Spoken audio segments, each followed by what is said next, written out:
Welcome back to Murray's Minis. This time we're showing off a diorama for the King of the Dead and his heralds. These three models have been sitting in my pile of shame for about 6 months now, and I thought it was about time to dust them off and do something a little bit more ornate and in keeping with their stature and importance within the Dead of Dunharrow army list. I've already covered off my techniques for painting the miniatures in my previous video on doing glow effects on Chaos Space Marines. Check it out if you want to see how I achieved this effect. I treated myself to some new knives as this project was going to take a lot of cutting. That's not a knife. This is a knife. I took 3 blocks of foam and cut them to fit onto the wooden base. I kind of went a bit random with this project. I didn't have any sort of plan before me. To be fair, I rarely plan anything. And as you can see, I've already bled onto the project. Is it a scratch build if it doesn't contain your own blood? I'm going to say no. At this point, I was just kind of attacking it. I had this idea of having multiple steps and deep chasms and doorways to make it seem like the warriors of the dead were coming out from the city, jutting out from the rocks. And I wanted there to be lots of steps to show the herald standing quite tall and have the King of the Dead charging forth, about to attack the unsuspecting travellers that have found themselves inside this mountain and about to be slaughtered by some rather unsavoury ghostly characters. I wanted multiple doorways seeming to be going down into the mountain itself, in hopes of tricking the eye to make it seem like there was a lot more depth to this build than there actually was. All of the doorways are cut at strange angles, just to give the impression that there are deep hallways and chasms leaning into the back of the actual build itself. I'm hoping the effect passes off.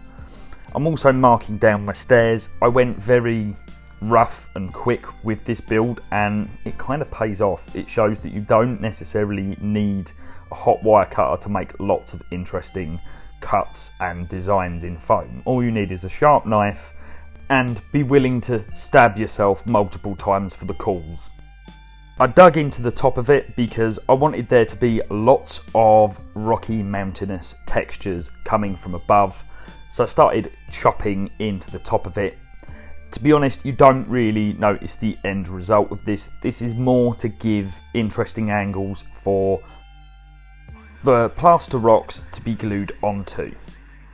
I tried to go very angular with a lot of the cobbles and stone textures.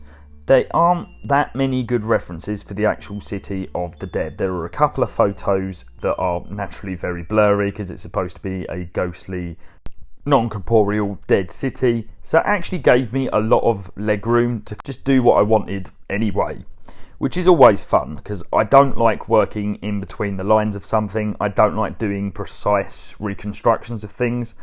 That's just not really my jam. I much prefer just going wild and having a little bit of fun and creativity with it, rather than having to stick within the guidelines of someone else's work. I've made myself up tons of these plaster rocks. This is actually quick drying plaster from Geek Gaming, and the plaster moulds are from Woodland Scenics. These are really good moulds. I've used them for liquid resin as well as plaster and it's an absolute dream. One piece of advice: if you're gonna hot glue these plaster moulds down, they don't stick too well, especially if they're still damp. I didn't have any modelling compound from Geek Gaming left. I used all of it and I completely forgot about it. So I had to use wall filler, which was a bit of an interesting choice, but I literally just had to work with what I had on this occasion. And it actually worked fairly well. As long as you leave it to dry and stick down and don't move it around too much, it actually works really well. I was quite pleasantly surprised. This was probably my least favourite part of this build. I am not a plasterer and I absolutely mullered this job. I have absolute respect for anyone who can get nice smooth lines with plaster. I sealed in the model with a mix of PVA and matte varnish. You can buy Mod Podge. I just make up my own because it's nice and cheap and quite easy to do. Now the endless cutting and cleaning of skulls. I honestly nearly went insane with this. It took me 2 hours to clean all of these skulls up, and the worst thing was that I didn't even use them all. So I tried to use tweezers to stick these on, but in the end I just needed to use my fingers. It was so much easier than trying to tweezer on one skull at a time, because I would have been there forever. But ultimately I did lose a significant amount of super glue to my fingers. I stuck all of the models down with a piece of paper clip and stuck them down. I gave them a nice good black coat with Molotow black. I love this paint, it's fantastic. I gave everything a zenithal pass with neutral grey ink, because why bother painting it when you can get the ink to do it for you. Looking at my references, pretty much the whole of the City of the Dead was glowing green, except for the area where Legolas, Aragorn and Gimli are standing. So I thought I'd go with green and try to juxtapose it with the grey rocks protruding through. That way it would look like there was the stone of the mountain actually poking through the ghostly apparition, which I think is an okay effect. It came through alright. In hindsight, I probably should have gone about 50% bigger with the actual diorama base, because this is pretty small and that's probably what I would change in hindsight. I used my hot air gun quite a lot, and I was jumping between two airbrushes. One had the white ink in it, the other had my fluorescent green. That was just to speed up workflow and make sure I wasn't mixing white ink with the fluorescent paint. Unfortunately, I lost a little bit of footage because the Tesco delivery man knocked while I was up in my painting shed, and I accidentally left my camera on and it died, which was a bit of a pain. But the kids need to eat, so I hope you will forgive me. I used Skeleton Horde on all of the skulls. Shock horror. I used ultramarine blue just in little blobs and then watered it down. There's some Argos dunes, some snakebite leather and some militarium green.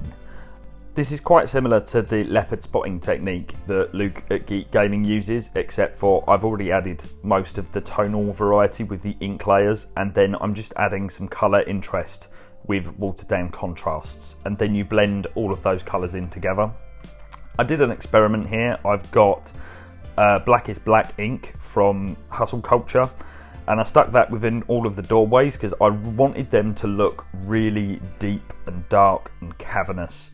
I did have Black 2.0, but I really wanted to see what the ink was like and whether this would work as an effect, and it's okay, it works pretty good. I used hot glue to glue them down onto the base itself. I was kind of tempted to use super glue, but I remembered that I hadn't sealed down into the holes, and there's always the threat that you're going to super glue down into your foam and it's just going to melt the crap out of it. That's it guys, that's the diorama done, and I'm pretty happy with it. It's not gone 100% according to plan, but that's because I didn't have all of the tools and materials that I would have liked. Please like, comment and subscribe, and if you want to help feed me and my children, you can support the channel on Patreon.